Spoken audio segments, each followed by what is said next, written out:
เป็นผู้ฝึกผู้สอนมนุษย์ได้ดีและก็ไม่มีผู้ใดเทียมเท่าสักครั้งข้อเจ็ดศรัทธาเทวมนุษย์สานังศาสดาสอนสั่งมนุษย์และเทวดาพุทโธนี้ข้อแปดผู้หลีกแก้ไขปัญหา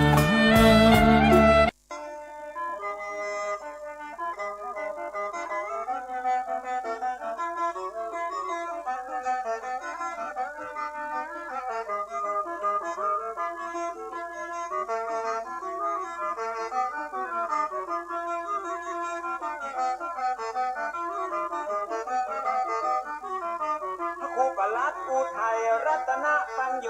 สิทธิ์พระพุทโธขอเชิญชวนพี่น้อง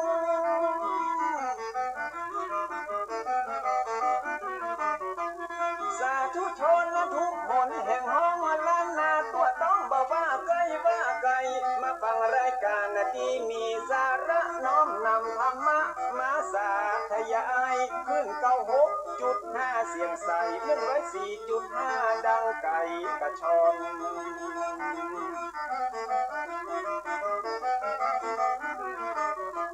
ของบ่ดีบ่เอามาตำของบ่ลำบ่เอามาป้อนปรมัตถธรรมที่เป็นยอดมอนของพระชินวรทรงตรัสสอนซ้ำ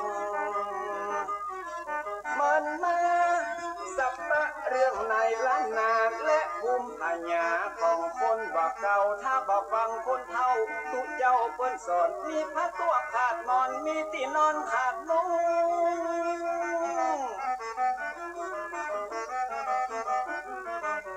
วันหน้าวันตามันจะหยาบยุ่งแตกฟุ้งเหมือนไฟลงเปียแผ่นดินจะมีแต่คนชั่วคนจะลืมตัวผัวจะลืมเมียวัยรุ่นจะกินเหล้าเมาเบียร์สังคมจะเสื่อมเสียครอบครัวจะแตกแยก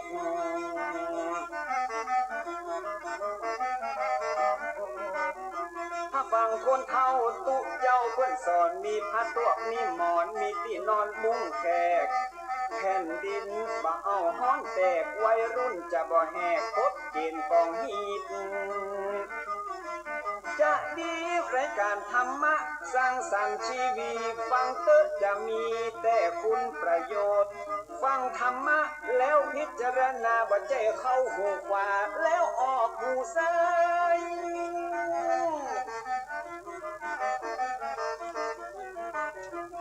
มีประโยชน์เมื่อนำมาใช้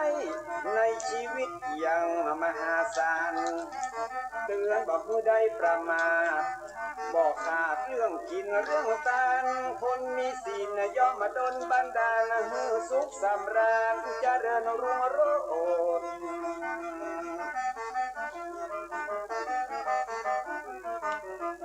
พ่อคนเฒ่าเปิ้นเข้าวัดวาดน้อมนำศีลมารักษาภายโพดคนบาเดียวจิตใจเหี้ยมโหดที่มิ่งขี้โกรธหยาบจ้าป่าเพื่อน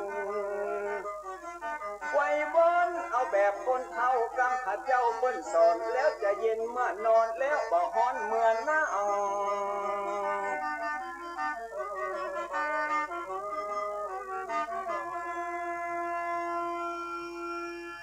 ขอเจริญสุขสวัสดีสถานญาติโยมสาธุชนทุกท่านรายการทานธรรมทางสงบก็ได้มาพบปะกับญาติโยมทางบ้านหนึ่งซึ่งวันนี้ตรงกับวันศุกร์ขึ้น3 ค่ำเดือน10เหนือเป็นรายการตั้งแต่1 ทุ่มถึง2 ทุ่มอาตมาภาพพระครูประอุทัยดร.และท่านปัญโยดร.ผู้ช่วยเจ้าอาวาสวัดพระสิงห์วรมหาวิหารอำเภอเมืองจังหวัดเชียงใหม่ก็ได้มาพบปะกับญาติโยมทุกๆวันศุกร์หลายคนหลายท่านโทรศัพท์เข้ามาถาม0815955609เรื่องปัญหาชีวิตเรื่องโชคชะตาราศีเรื่องคืดเรื่องจาอย่างหลายสิ่งหลายอย่างอาตมาภาพก็ยินดีที่จะตอบนะ ราะว่าคนเฮามีสิทธิ์ที่จะไถ่จะถามมีสิทธิ์ที่จะสงสัยในการดำเนินชีวิต แม้ แม้กระทั่งเฮาเกิดมาเนี่ยเฮายังบ่ฮู้เฮาเกิดมาเพื่อหยังกันแน่เนี่ยจะโลมาก็มานั่งกกงกกักงาพอหน้าพอตากันหน้าตาก็บ่เหมือนกันสักคนลายมือก็บ่เหมือนกันเมื่อเรามีโทรศัพท์ตั้งด้วยลายมือคนอื่นมันเนี่ยก็บ่เข้าก็บ่ได้100คนล้านคนแสนคนทั่วโลกมันสามารถที่จะสแกนนิ้วมือเหมือนกันได้มันก็เป็นเรื่องแปลกของชีวิตเป็นเรื่องแปลกของการดำเนินชีวิตเพราะนั้นชีวิตเป็นสิ่งที่น่าสงสัยในหนังสือพุทธธรรมว่าชีวิตนี้คืออะไรหลวงพ่อเจ้าคุณประยุทธ์โตที่คงรู้จักกันอันนี้เป็นสมเด็จพระพุทธโฆษาจารย์ละจะโลกมาหน้าแรกเลยญาติโยมชีวิตนี้คืออะไรและชีวิตนี้ควรทำอย่างไรอันนี้มันเป็นปัญหาที่ญาติโยมถามมาหลายคนเขาเจ้ามีนั่นเขาเจ้ามีนี่เขาเจ้าไปหั่นไปนี่มันเดือดร้อนมันปวดหัวสงสัยมันจะครุฑใจกันคือทุกคำถามของญาติโยมเนี่ยเป็นวิทยาศาสตร์และเป็นคำถามที่ดีด้วยนะอาตมาภาพก็มาได้ไปโจมตีมาได้ไปตำหนิว่าโยมมันดีจะอ่านดูมันดีจะอีกแต่ว่าคำถามแต่ละคำถามนั้นล้วนแล้วแต่ว่ามันเหมือนกับว่าคำถามเหล่านี้เหมือนกับเฮาอยู่ในรอยเท้าช้างรอยเท้าทุกชนิดสัตว์ทุกชนิดในโลกเนี้ยต้องอยู่ในน้อยกว่ารอยเท้าช้างปัญหาทุกอย่างมันเข้าอยู่ในกฎของอริยสัจสี่ทุกสมุทัยนิโรธมรรคตัวนี้แหละเป็นตัวกำหนดที่พระพุทธเจ้าว่าดอกใบไม้ในทั่วป่าทั่วเขามีนักแต่ใบไม้ของพระพุทธเจ้าที่อยู่ในกำมือเนี่ยเปรียบเสมือนอริยสัจสี่ใบไม้ในป่าก็เป็นตัวแทนของใบไม้ที่อยู่ในกำมือปัญหาทุกสิ่งทุกอย่างเกิดขึ้นจากในกฎของอริยสัจสี่คือทุกข์เฮามีปัญหาให้ก่อนพอเฮามีปัญหาขึ้นมาปุ๊บเปิดทุกข์ขึ้นมาก่อนทุกข์คือความไม่สบายกายไม่สบายใจที่นี่สมุทัยเนี่ยต้องแสวหาก่อนว่าอันหยังมางุดงิดอันหยังมาเศร้าซึมเศร้าอันหยังมากินบ่ได้นอนบ่หลับไปไหนก็งุดงิดอิกกลิกใจคนเมืองคนละห้องอิกกลิกใจเฮาจะต้องมานั่งปฏิบัติธรรมนั่งกรรมฐานพิจารณาภาวนาก็คือการพัฒนานั่นเองมานั่งภาวนามานั่งวิเคราะห์ดูว่าเขาเนี่ยอย่างไปเป็นด่าลูกด่าหลานกาไปสร้างความรำคาญให้เพื่อนบ้านกา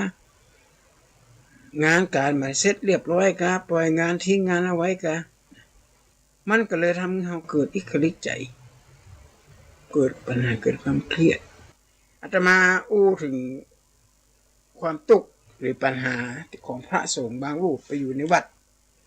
ดใดวัดหนึ่งมีกับคนเป็นผีบ้าหมดถ้าบ่เป็นบ้าก็ซึกขาลาเพศไปเป็นขี้เหล้าขี้ยาเพราะอย่างต้องไปเป็นสิ่งเหล่านี้มันเป็นวิทยาศาสตร์ญาติโยมวัดที่ว่าเนี่ยเป็นวัดใจศูนย์กลางคนมากินมาทานของคนเข้าออกของพระสงฆ์มาสำรวมปล่อยตัวไปกับสังคมไปยุ่งกับทางโลกไปนั่นแหละแล้วก็ขี้ค้านไปยะการมากวดขี้ย่ามออกบิณฑบาตแข่งล่าขาสิงแล้วคราวนี้พอบ่ได้ออกกำลังกายคนเฮาเลยมันได้ออกกำลังกายบ่ได้ยืดเส้นยืดสายไขมันกับน้ำตาลก็ขึ้นสูงฟอสฟอริกก็สูงอาหารก็กินติ๊กญาติโยมเอามาเฮ้อของเต็มโต๊ะกินแล้วบ่ได้เอาออกญาติโยมเหมือนเขามีในบ้านเขาอยู่ในบ้านมีเอาขนทองคำเข้ามาบ้านเต็มแล้วขนออกทองคำก็กลายเป็นขยะเหมือนเรียกอาหารเหมือนกันเขากินเข้าไปแล้วบ่ได้ออกกำลังกายมันก็เป็นขยะญาติโยมโอ้ถึงว่าทุกเจ้าตัวนี้ที่ว่าเนี่ยก็เอาละ5กระดะเป็นโรคเกาต์ความดันไขมันพอกตับของ กรดยูริกสูงสปะโลกนะความดันก็มี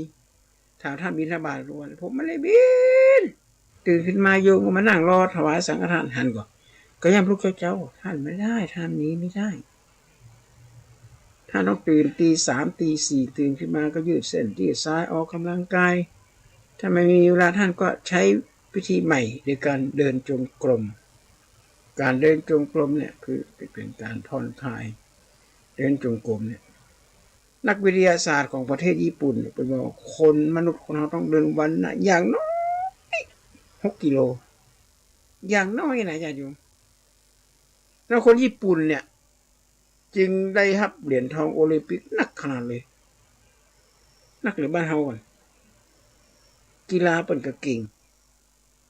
นักเรียนเนี่ยไปเรียนหนังสือเนี่ยจะต้องเตียวเข้าโรงเรียนเนี่ยเป็นกิโลป่ะนะจะรถไปจอดหน้าโรงเรียนใหญ่เหมือนบ้านเฮาเนี่ยเขาไปโอ้ลูกนักลำไปเขาไปโอ้ละออนนักลำไปกับกลัวลูกลำบากเพราะกลัวลูกลำบากกับเอารถไปจอดหน้าบ้านหน้าโรงเรียนเอาไปจอดหน้าโรงเรียนเลย อ่อนมาได้เตียวอ่อนมาได้ออกกำลังกายมันก็เลยทำให้เกิดโรคภัยไข้เจ็บแล้วอ่อนตุ้ยไปเลยนี่คนก่อนเราฟังนวนิยายเรื่องกองข้าวน้อยฆ่าแม่เดี๋ยวนี้มีนวนิยายใหม่ขึ้นมาละกองข้าวใหญ่ฆ่าลูก เอาสตางค์ให้ลูกกินนี่วันละอ่อนแม่ก็ไม่ได้ควบคุมว่าลูกซื้ออย่างมากินของทางโรงเรียนก็ไม่ได้กำหนดไอ้ตีมเนี่ยตัวเล็กขนาดนักเลยไอศครีม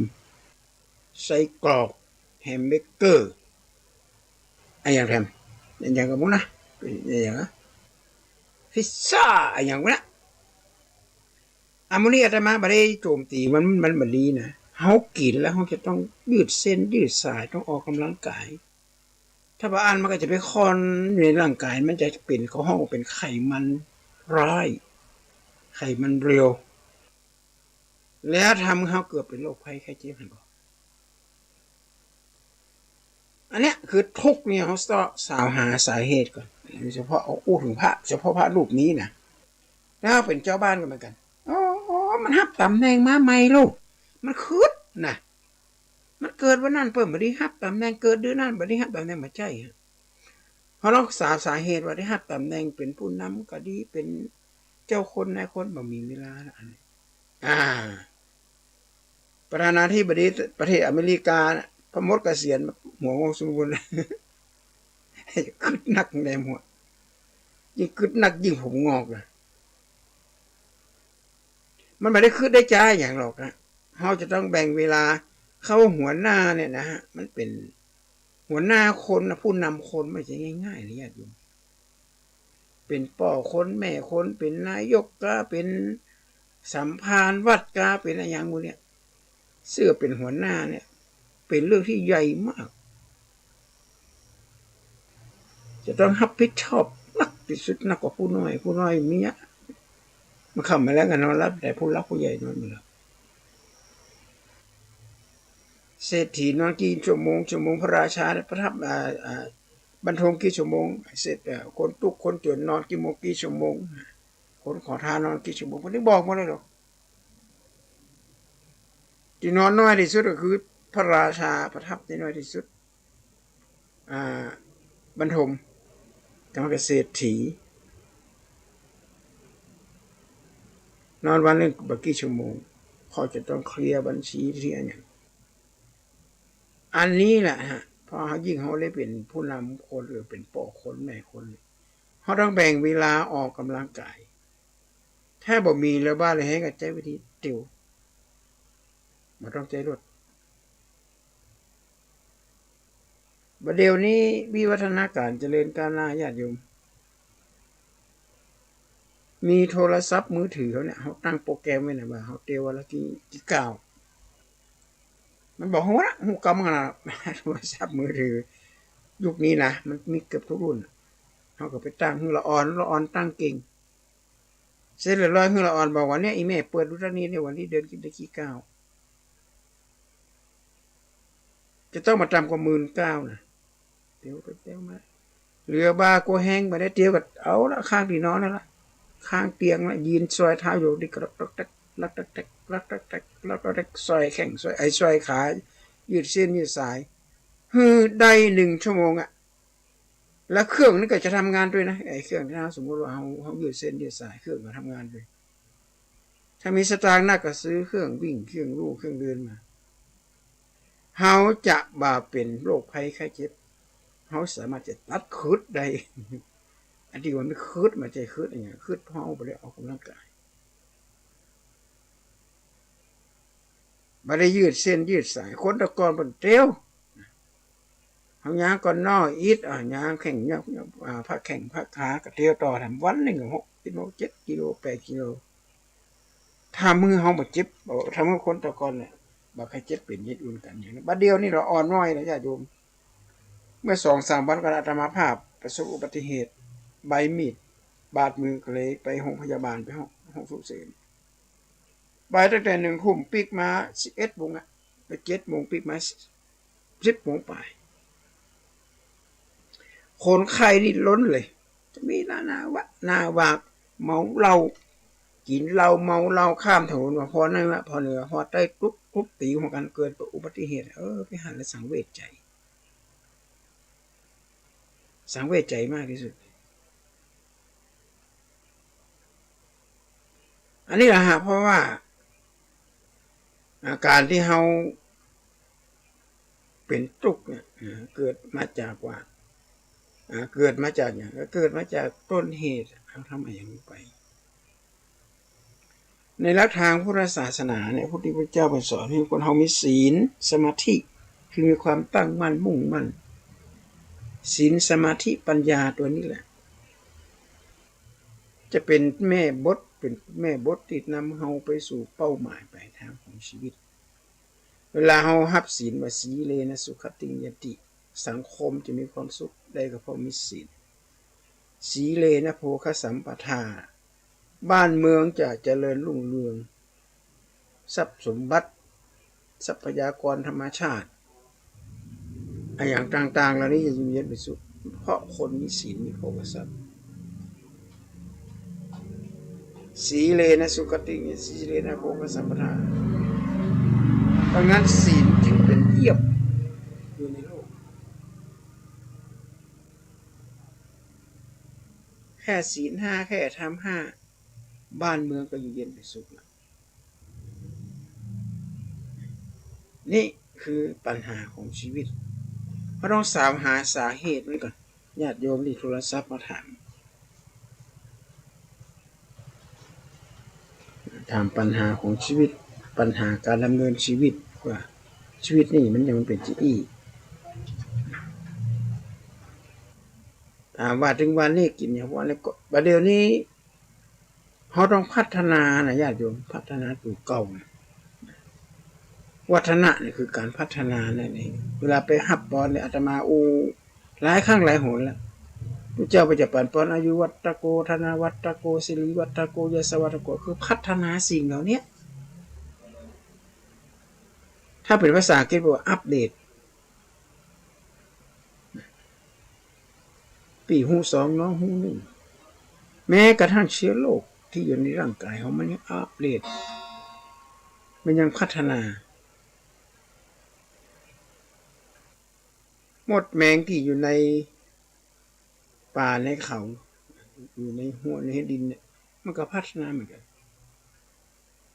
อาศัยสัญชาตญาณ ในการดำเนินชีวิตแต่เราในฐานะที่เป็นมนุษย์เป็นผู้มีจิตใจอันสูงมนุษย์แปลว่าผู้มีใจอันสูงส่งเราก็ต้องพัฒนากันพัฒนาไปสู่ความเจริญไปสู่ความมั่นคงของชีวิตจะเจริญอยู่สุขอยู่ได้ก็เพราะมีศีล5มีธรรม5เราฟังดูแล้วมันเหมือนของล้าสมัยศีล5ธรรม5ศีล5ธรรม5แต่เมื่อเราวิเคราะห์ดูให้ดีๆแล้วเนี่ยศีล5ธรรม5นี่เป็นหลักธรรมที่มีความมั่นคงอยู่ในตัวเก่า จะยกตัวอย่างเช่นศีลข้อที่หนึ่งการฆ่าสัตว์เนี่ยในอธิบายเป็นอธิบายว่าการฆ่าเนี่ยมันจะฆ่าอย่างเดียวอย่างทรมานสัตว์ก็ถือว่าเป็นศีลข้อที่หนึ่งเนี่ยเอาสัตว์มาทรมานเส้นเอาหมามาปล่อยวัดอย่างเงี้ยแล้วเหมือนก็ฆ่าสัตว์ไปในตัวนะเพราะอย่างญาติโยมหันเป็นเลี้ยงหมาก็เลี้ยงด้วยเปิ้นด้วยเปิ้นหันเป็นมีนกก็เลี้ยงนกด้วยเปิ้นด้วยเปิ้นหันเป็นเลี้ยงแมวก็เลี้ยงด้วยเปิ้นที่เลี้ยงเขาเอาบ่ไหวละบักคำนึงถึงว่าบ้านเนี่ยบ้านเฮาเนี่ยมันเหมาะสมกับสัตว์ที่จะเอามาเลี้ยงละอ่อนตอนแต่อยู่ในบ้านเป็นโรคภูมิแพ้ก็สัตว์เนี่ยมันมีโรคภัยไข้เจ็บหนักกว่าคนอาตมาภาพอยู่วัดพระสิงห์เนี่ยมันมีแต่ก่อนมีเจ้าหน้าที่ที่อยู่คณะแพทยศาสตร์เพิ่นทำงานอยู่ในห้องแลบเพิ่นก็มีหน้าที่คอยดูแลเรื่องเกี่ยวกับการนำเอาสัตว์น่ะมาทดลองเอาหมามาทดลองเพิ่นบอกว่าเอาเลือดของหมาเนี่ยเลือดของหมาเลือดของแมวเลือดของกระต่ายเลือดหมาเลือดแมวเนี่ย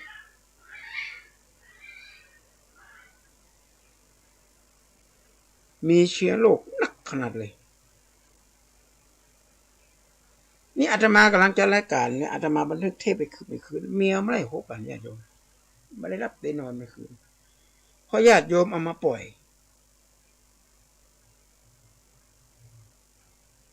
ไม่ได้ถามเลยนะว่าเปิดมีตีเลี้ยงแมวมีอาหารให้แมวก็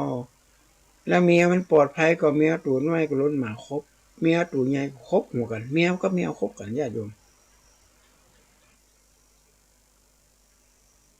เนี่ยนะการนำเอาสัตว์มาเลี้ยงไว้ที่ว่ามีความพร้อมเท่ากับว่าข้ามเลยมันเป็นการทรมานศีลข้อที่หนึ่งฆ่าสัตว์รวมทั้งเป็นทรมานสัตว์ไปเลยกลั่นแกล้งคนอื่นก็จะเป็นศีลข้อที่หนึ่งไปกันแกล้งเปิ่นเนี่ยเขาทำให้เปิ่นเดือดร้อนทำให้ขายขี้หน้าทำให้เปิ่นอับอายทำให้เปิ่นเสียความรู้สึกอย่างต่างๆนานาเหล่านี้แม่ก็ขอฝากเป็นคติเตือนใจไว้ให้ดีว่าเขาจะเลี้ยงสัตว์เนี่ยเขาจะเอาป่ามาเลี้ยงจะเอาแมวมาเลี้ยงแม้กระทั่งสัตว์บางชนิดเนี่ยญาติโยมน่ากลัวมากป่าชนิดนี้ของป่าจระเข้คนขายกับไปซื้อมาจากต่างประเทศ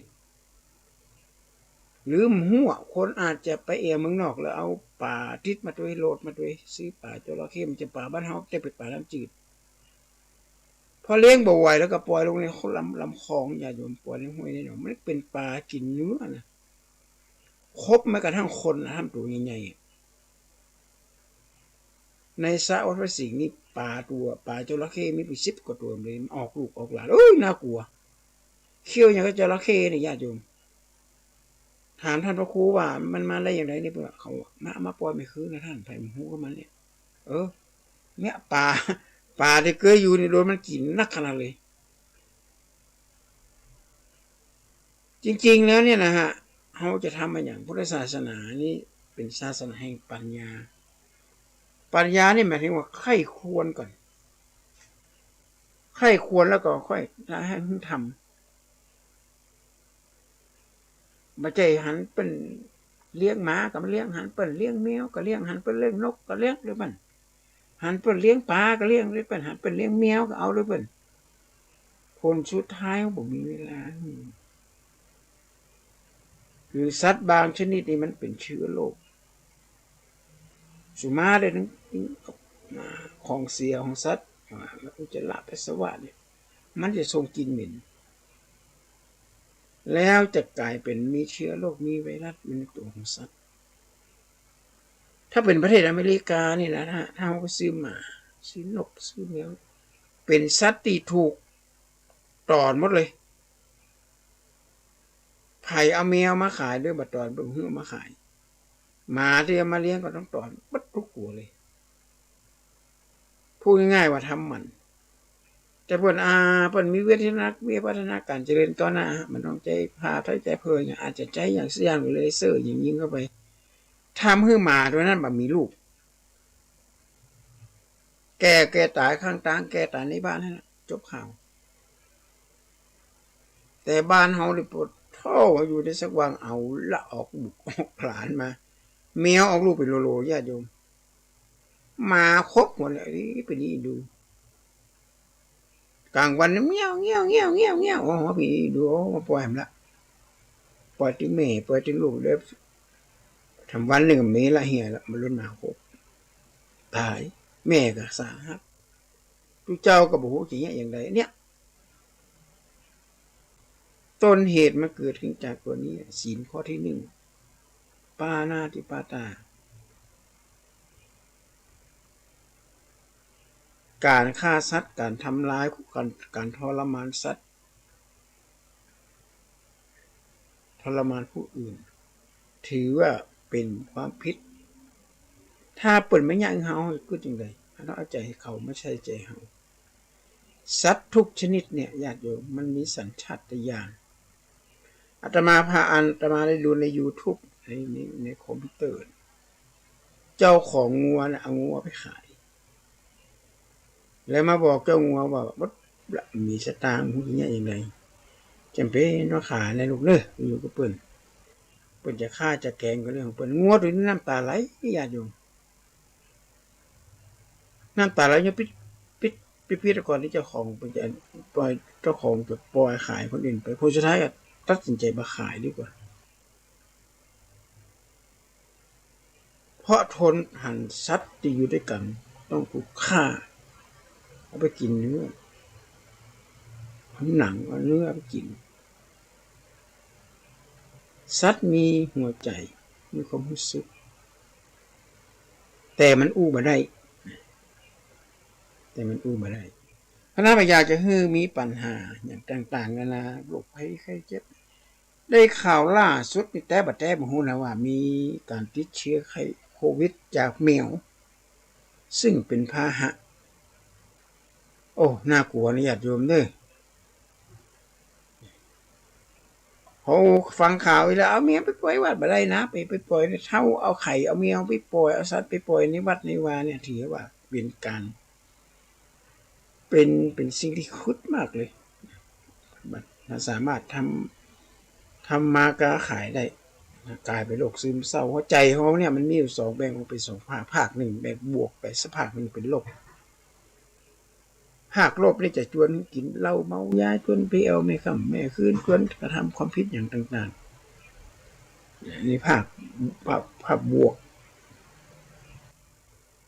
แชมภาคเรื่องกับลบนะครับว่าเอาอย่างละมาอย่างมาทำผิดกฎหมายเพราะนั้นภาคลบเนี่ยจึงคัดแย้งกับภาคบวกที่ทำมาอย่างลงไปแล้วก็เกิดความไม่พอใจแล้วทำให้เกิดเป็นโรคไบโพล่าโรคซึมเศร้าหรือมีพฤติกรรมที่ก้าวร้าวหรือมีความเครียดเขาจะสังเกตว่าพระวิปัสสนาจารย์ที่เป็นปฏิบัติธรรมเพิ่นจะใจเย็นเพราะว่าเป็นคุณหญิงคุณนายเพราะว่าจะเป็นไผกระจางถ้าเพิ่นเข้าถึงหลักธรรมในทางพุทธศาสนาแล้วเนี่ยหน้าตาเพิ่นจะสดชื่นแจ่มใสเป็นแบบนี้ความเศร้าหมองมีความทุกข์มาคือเพิ่นปล่อยวางกับสิ่งเหล่านี้เพราะฉะนั้นก็อย่าไปเอาสิ่งสาระสัตว์มาเลี้ยงในบ้านกล้าคนก็เพราะจะปอกินเอาหมามาเลี้ยงเอาแมวมาเลี้ยงบางคนหมาไล่คนอื่นก็มีอันนี้ศีลข้อที่หนึ่งศีลข้อที่สองนี่นะอธินาการลักทรัพย์บัดเดียวนี้มันบาดเจ็บเอาปืนไม่ยึดมืออะไรเอามาให้บวชมาแจ้งญาติโยมมีแก๊งคอเซ็นเตอร์เนี่ยระมัดระวังให้ดีนะญาติโยมมีโทรศัพท์มือถือเนี่ยถ้ามีคนโทรศัพท์เข้ามาว่าท่านมียอดค้างชำระหรือมีไปพัสดุไปรษณีย์มาถึงท่านขอให้ท่านไปรับด้วยเนื่องจากว่าบุรุษของทางที่ส่งมาเนี่ยเป็นของผิดกฎหมายท่านต้องชำระเงินคือขอให้พูดกับเจ้าหน้าที่ตำรวจจะไปเจียดให้กับตำรวจผีบ้าได้ไหนกันโยมต้องอันดับแรกเลยฮะไปที่ห้องพักไปแจ้งความไว้ก่อนเลยเสร็จแล้วไปที่ทำการไปรษณีย์ขอทราบประถามเอาตำรวจไปตัว มีแต่ก็เดี๋ยวนี้มีนายทหารนายตำรวจที่เกษียณอายุอยู่บ้านบ่ได้เสี่ยงเงินไปเป็น2 ล้าน3 ล้านบางคนเสี่ยงหมดบัญชีเลยไปกินปลาตัวใหญ่ไว้นะญาติโยมคนเฒ่าคนแก่คนหลงลืมๆอย่างเงี้ยนายทหารคนนี้อายุ69 ปีแล้วมันจะได้ทหารเป็นนายตำรวจเก็บหอมรอมริบสตุ้มสตางค์มาตั้งแต่สมัยยังเป็นหนุ่มค้าขายมารำปอมแปมกับแม่บ้านเก็บหอมรอมริบไว้เงินตั้งหลายล้านบาทมีโทรศัพท์เข้ามามีโทรศัพท์มาแบบใหม่นะญาติโยมล่าสุดนี่บอกว่าโอนเงินเข้าบัญชีเขาอะโอนเงินเข้าบัญชี 8,000 ขอให้ท่านส่งคืนเงินจำนวน 7,000 บาทแล้วเก็บไว้ 1,000 บาทเราถวายท่านเราเลยมอบให้ท่านไปเลยนะแต่ถ้าต้องแจ้งให้เราทราบก่อนแจ้งบัตรประชาชนเลขที่ของบัญชีเงินฝากเราจะได้บันทึกเป็นประจำวันว่าท่านไม่ได้ขโมยของเพราะนั้นถ้ามีไผ่กระตามโอนเงินเข้าบัญชีโดยที่เขาว่าได้หูเรื่องของเราจะตั้งแต่1,000 2,000ถ้ามันหนักเกินไปถ้ามันน้อยเกินไปเขาก็เฉยไปก่อนเฉยไว้ตามธรรมดาเราจะต้องไปแจ้งความไว้เป็นหลักฐานว่าเนี่ยเปิ่นโอนเงินเข้ามาโดยที่อาตมาไม่ได้สั่งหรือข้าเจ้าไม่ได้สั่งมีใบแจ้งความเสร็จเรียบร้อยหมดเป็นอันจบแล้วก็ไปที่ธนาคารที่เขาโอนมานะถามว่าบัญชีเลขที่บัญชีนี้เป็นของไผ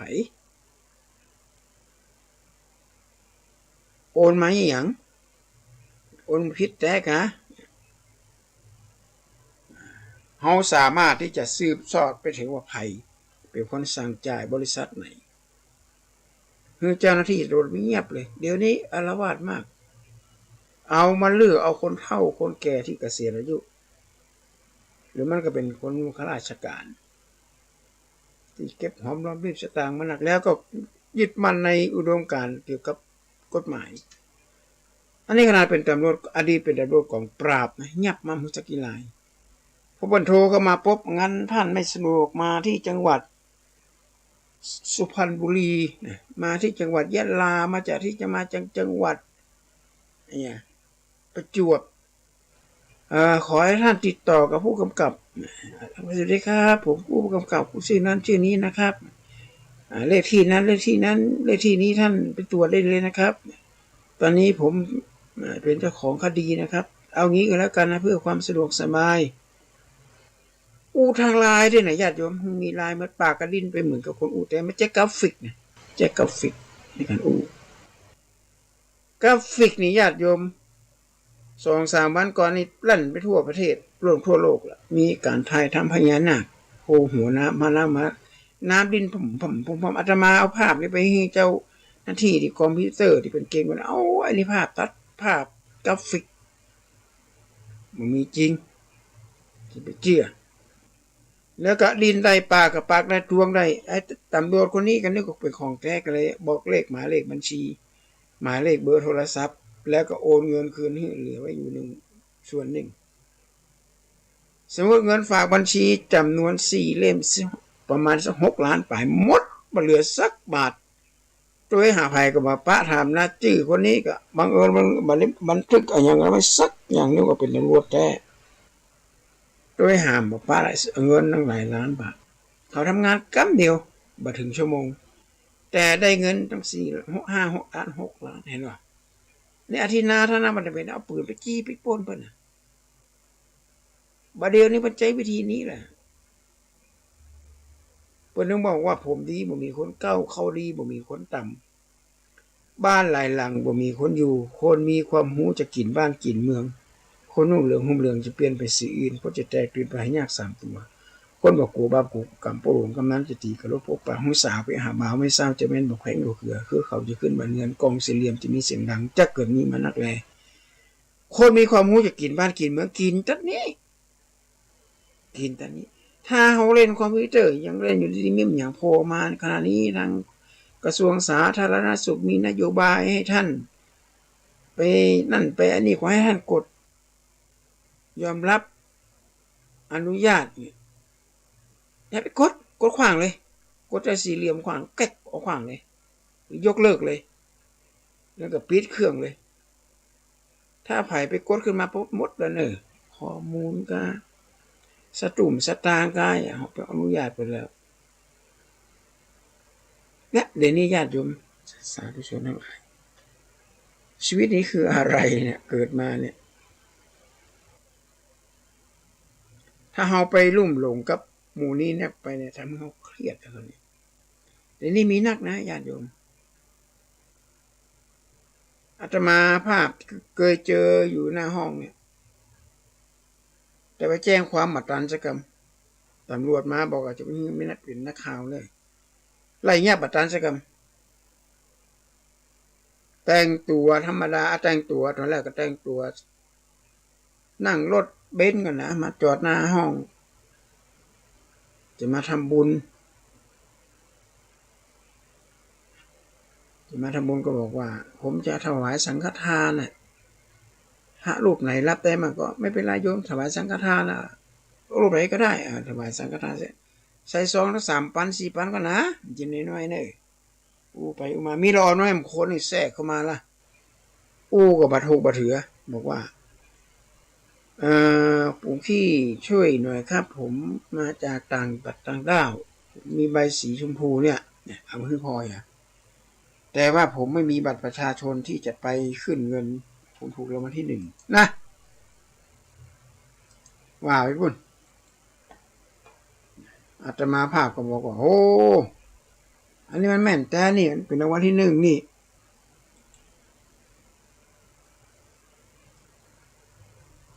เนี่ยจะได้เนี่ยขอให้หลวงพี่มันก็เอาหนังสือพิมพ์จากไอ้คนที่เป็นคนที่มาถวายสังฆทานน่ะคนถวายสังฆทานว่ามันจริงหรือเปล่าเนี่ยแกก็หล่นไปหนังสือพิมพ์นี่เป็นหนังสือเหมือนของแท้เลยนะญาติโยมเหมือนง่าเป็นหนังสือพิมพ์ไทยรัฐถ้ามาไทยรัฐก็รู้สึกจะเป็นข่าวสดแล้วก็เอามากางโอ้ใช่แล้วหลวงพี่เนี่ยงวดนี้ถูกแล้ววันที่1เอางี้ดีไหมหลวงพี่ซื้อไว้ก็แล้วกันเดี๋ยวผมเอาแบ่งคนละครึ่งแล้วกันหลวงพี่มีเงินเท่าไหร่พี่บอกมาเลยที่เหลือนี่ผมจ่ายเองเนี่ยโอ้อาตมาบ่เอาอีกเนาะ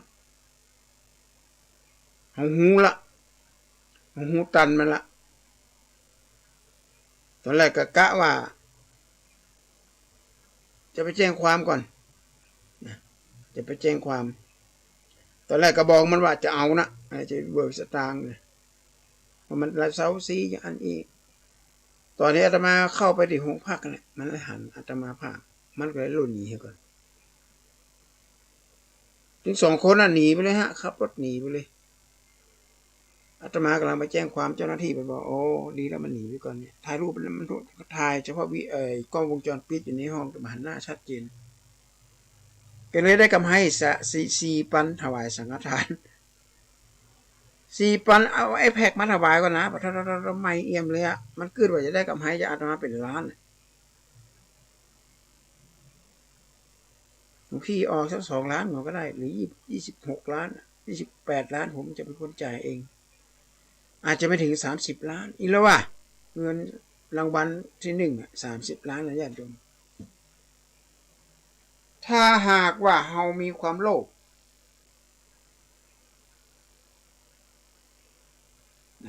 มีความโลภบ่กึดสิ่งว่ามันผิดมันถูกเนี่ยไม่เหลือว่ะงอมก็ใส่เลยกับเงินถึง30 ล้านขายได้ลงทุนแค่ล้านเดียวอันนี้เป็นแก๊งมาเจอคอลเซ็นเตอร์เจอมันนักแต่บ่เป็นข่าวคุณหญิงคุณนายอยู่ในบ้าน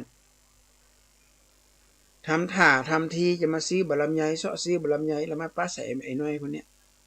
คุณนายหันก็ไปปุ๊บไอ้น้อยคนนี้บอกคุณนายไม่เอามาเก็บไว้เลยเนี่ยโอ้โหทั้ง30 ล้านคุณนายกับฟังคุณนายจ่ายไปแล้วกัน2 ล้านนะเดี๋ยวเอาบัตรประชาชนผมไว้กันบัตรประชาชนก็เป็นของปลอมด้วยเอา แล้วเขาก็บัดคุณนายกับตากับบักให้ดีพอหูเหมือนหน้าตาคล้ายๆกันกับบัดใจสกรรมเอาบัตรประชาชนตัวจริงผมไว้ก็แล้วกันนะครับคุณนายไปขึ้นเงินเลยเดี๋ยวผมจะอยู่ที่นี่รออ่ะคุณนายไปขึ้นเงินโอนเงินเข้าบัญชีไอ้น้อยคนนี้โอนเป็นเงินสดเอาไปโอถอนมาไอ้หับเงินเสร็จเรียบร้อยหมดหายเซ็ตแก๊งหำยางนี่ก็คือแก๊งตกทอง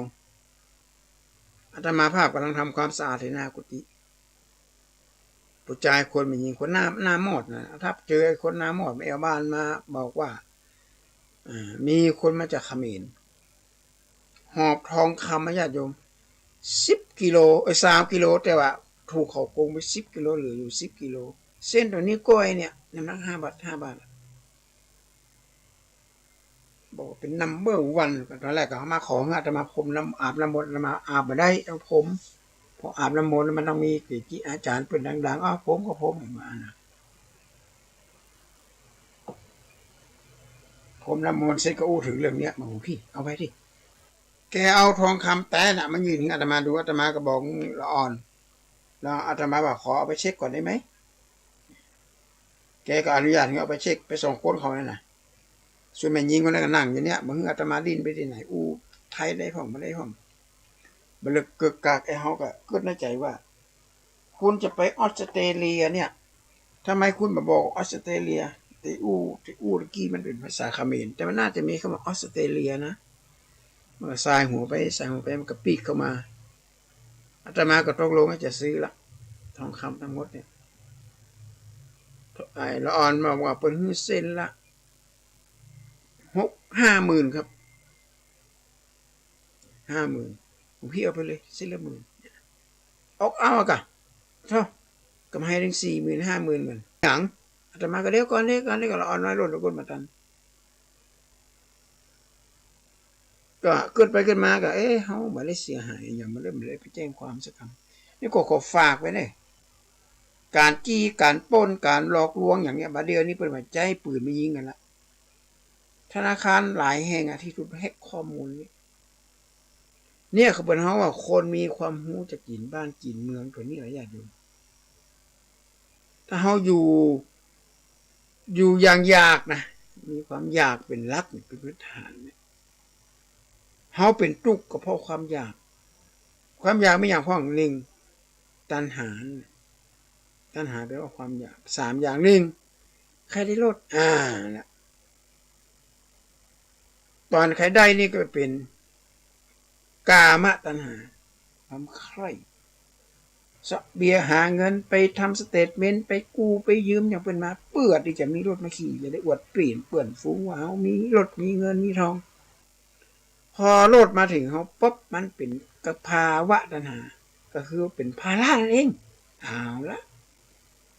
ไหนจะเสียภาษีไหนจะเสียค่านู่นค่านี่ไปตกแต่งนั่นตกแต่งนี่เอาละจอดไว้กลางแจ้งฝนตกสิ2-3 วันอย่างนี้นี่อาจารย์จอดกลางแจ้งมาเลยละว่ากลางมุ้งมันละเขาเรียกว่าเป็นภาวะตัณหาต่อไปวิภาวะตัณหาบรรยายที่มันเก่ามันอยู่เหมือนเดิมมันละ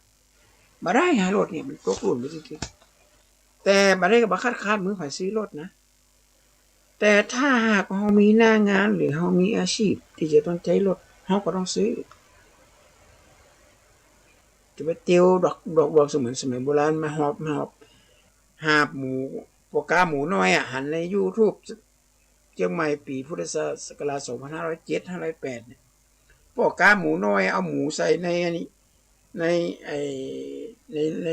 ในตะกร้าน่ะในเข่ง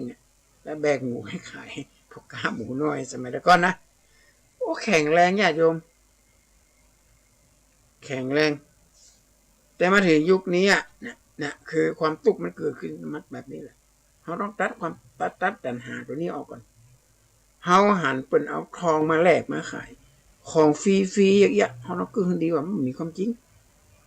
เอาพระมาขายเราไปขายในตลาดละไรแล้วเป็นแสนเป็นอะไรโยมไม่บอกไปขายเองเนี่ยทองคำแท่งเนี่ยผมไปไม่ได้ผมเป็นคนต่างด้าวเดี๋ยวอาตมาจะไปส่งอยู่นะต้องเช็คก่อนเนี่ยว่าร้านทองมันต้องเช็คเป็นเก่งอยู่แล้ว นี่ทองโบราณนะพอเขาจะไปเช็คแต่ก็มีจริงรุ่นนี้นี่คือวันนี้เป็นลักษณะอะไรสิเนี่ยเขาต้องเจอความระมัดระวังในการดำเนินชีวิตจะของง่ายๆพระเจ้าตรัสไว้ว่าภัยภายในเนี่ยมันอันตรายกว่าภัยภายนอกภัยภายในนี่ถ้าเป็นตัวเขาก็คือในตัวเขาเนี่ยในร่างกายเขาเนี่ยมันจะอันตรายกว่าคนนักนอกที่จะมาทำร้ายร่างกายเขาถ้าหักห้ามจิตใจเขาได้เนี่ยเขาก็จะพ้นจากบ่วงแห่งมารบอกว่าจะเป็นการลดน้ำหนักการลดน้ำหนักลดน้ำตาลลดอย่างต่างๆนานาเหล่านี้มันขึ้นอยู่ที่จิตใจเขาหอมกินปิ้งใส่อัวพวกหอมเครื่องของปิ้งของย่างมันหอมทนบ่ไหวต้องซื้อมากินเอาละเป็นโรคภัยไข้เจ็บกามะคืออยากละภาวะก็คือเป็นภาระละวิภาวะบางอย่างคือมันเจ็บมันเป็นมันก็เป็นไม่ได้ว่าเขาไปสร้างมันแล้วก่อนที่จะทำมันอย่างลงไปกูละค่อยควรก่อนแล้วค่อยทำสุ่ม4สุ่ม5ไปทำสุ่ม4สุ่ม5เอาสัตว์มาเลี้ยงมันกลายเป็นเรื่องดราม่าสิ่งที่บดีมึงงามเลยสำหรับคนในยุคประเดี๋ยวนี้เพราะฉะนั้นก็อย่าไปเอาสัตว์สิ่งสารสัตว์เอามาเลี้ยงเพื่อความสนุกสนานตอนมันอยู่กับเปิ้นในร้านเนี่ยมันงามตุยลุยเลยกระจกกระใสงดงามพ่ออย่างเปิ้นคัดถึงวันเปิ้นล้างถึงวันเปลี่ยนน้ำละไข่ถึงวันนะเปลี่ยนล้างเขาเปิดอาชีพอย่างนี้แล้วเขาไปหั่นมันก็เกิดความงามต้นไม้บางชนิดอยู่ในร้านขายต้นมันก็ไม่งามหอมมาปลูกเมื่อกี้วันละอาตมาไปซื้อหอมด่วนมาเนี่ยเอางามไปงามว่าไปสอนหนังสือแวะมาซื้อดิการเมทานะเอามาถึงวัดไม่ได้มาถึงอาทิตย์มันเหี่ยวไปหมดอ่ะก็เลยไปถามพี่ว่าพี่เอาอย่างฮดคือมันเปล่งปังเป็นกับเอาหน้าปุ๋ยเนี่ยปุ๋ยที่ฮดมันถึงดีขึ้นมาเราถามไปก่อนนะว่าอย่างไรให้มันออกผลออกดอกคือมันใหญ่เว้ยปุ๋ยพันใหญ่ห่อยังปุ๋ยคอกก็ปุ๋ยยังก็ก็ต้องถามให้กันสุ่ม4สุ่ม5เอามาสุ่ม4สุ่ม5เอามาเลี้ยงเอามาปลูกเนี่ยมันก็เฮาบ่เคยเลี้ยงเฮาบ่มีความรู้ด้านนี้เฮาไม่ได้เรียนมาโดยเฉพาะสิ่งที่สำคัญมากที่สุดญาติโยมอย่าเอาสัตว์มาเลี้ยงโดยเด็ดขาดเลยนะสัตว์มาเลี้ยงบ่ทำให้เกิดประโยชน์อย่างสักอย่างครับนอกเหนือจากว่าเอาสัตว์มาเลี้ยงเพื่อจะมาดูแลผลประโยชน์เข้าของเงินทองกาสิของมันมีนักก็เอาหมามาเลี้ยงเนี่ยมาเลี้ยงมันต้องมีหมาแล้วเอาแง้มมาเป็นจ้างแง้มจ้างอย่างจ้างผู้ดูแลเอามันมาเลี้ยงมันอยู่ในบนบ้านบนอย่างเนี้ยมันกินสปะสัตว์เนี่ยอันนี้คือฝากกับญาติฝากกับโยมเอาไว้นะมาได้ไปติชินนินทาไผ่ในวัดพระสิงห์เนี่ยมีแมวมีหมาจรจัดมีแมวจรจัดคนขอเอามาเลี้ยงพระสงฆ์องค์เจ้าก็หาอาหารเม็ดพ่อมอาหารที่เป็นของปิ้งของย่างที่มาบิณฑบาตมาบางทีฉันอาหารเสร็จแล้วก็เอาให้มันกินแต่ว่าสามารถไปยับมันได้แล้วมันเหมือนเขาเป็นเจ้าของรุ่นนี้เขาก็ว่าสามารถที่จะไปฉีดยาป้องกันโรคพิษสุนัขบ้านี่มันไม่ได้เกิดกับหมานะอย่าอยู่มันเกิดกับแมวก็ได้นะเกิดกับม้าก็มีนะเกิดกับหมูก็ได้นะถ้าหมูนี้ไปโดนเชื้อไวรัสเกี่ยวกับพิษสุนัขบ้าหมูตัวนี้ก็เป็นหมูบ้านะหมูตัวนี้ถ้าไปคบไผ่กับติดเชื้อเลยต้องไปฉีดยากันบาดทะยักกันโรคพิษสุนัขบ้าด้วยก็ตายมันยังติดเลยถ้าหากว่ามันโดนเชื้ออันนี้ไปเพียงแต่ว่าสัตว์เหล่านี้เมื่อโดนเชื้อไปรัดเกี่ยวกับพิษสุนัขบ้าเนี่ยเข้าไปเนี่ยมันอยู่ได้บ่เหมือนภูมิต้านทานบ่ดีเปลี่ยนชะกรรมมันก็ตายละแต่หมาเนี่ยเป็นไปแล้วมันเกิดอาละวาดเพราะหมาวอกไม่ได้ครบคนอันนี้คือเป็นปัญหานะเป็นปัญหาไม่เคยคิดเวลาเอาสัตว์ไปปล่อยเอาสัตว์อย่างไปปล่อยเอาเป็นเลี้ยงไปปล่อยไปอย่าง ถ้ามือคิดได้สำนึกคำแสะสมองฟากเด้งซึ่งเป็นสมองในแง่บวกมันไม่ยอมรับละแง่ลบเนี่ยมันไม่ยอมรับละคือหมายความว่าแบบยึดมันถือมันบอกไปทำร้ายสัตว์อย่างต่างๆนะก็แบบมีความไม่ยอมรับทำให้เกิดความโรคซึมเศร้าก้าวร้าวอันนี้โรคที่เกิดในยุคนี้นะแต่โรคของชนิดนี้คือโรคกรรมบาปกรรมมันมีจริงเนอะเอาสัตว์มาปล่อยเอานกหูมาปล่อยหนูเหมือนอะไรญาติโยมโอ้บางคนหนูผสมกันขึ้นมาเป็นสีแดงสีอย่างเขาพอเลี้ยงบ่ไหวแล้วเอาปล่อยเขานะเขาไปตามธรรมชาติโอ้โหเป็นเรื่องเลย